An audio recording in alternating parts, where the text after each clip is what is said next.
కాకినాడ జిల్లా పిఠాపురంలో Prathipadu YCP MLA అభ్యర్థి వరపుల సుబ్బారావు కారు ప్రమాదానికి గురైంది. పిఠాపురం వై జంక్షన్ బైపాస్ వద్ద ప్రమాదం జరిగింది. కారు అదుపు తప్పి ముందున్న కారును ఢీకొట్టింది. ఈ ప్రమాదంలో 2 కార్లు ధ్వంసమయ్యాయి. ప్రమాద సమయంలో వరపుల సుబ్బారావుకు స్వల్ప గాయాలయ్యాయి. కారు ఎయిర్ బ్యాగ్స్ ఓపెన్ కావడంతో ప్రమాదం తప్పింది.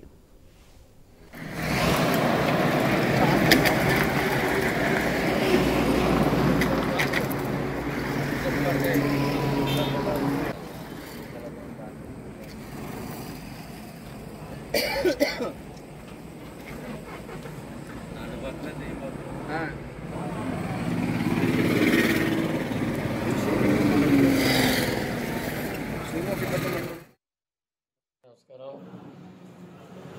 చాలా అదృష్టంగా కూడా బయటపడ్డాం. ఇది కారు యాక్సిడెంట్ అయింది. ఎవరికి ఏ రకమైన ప్రమాదం జరగలేదు. ఎవరు ఆదుర్త పడలేదు.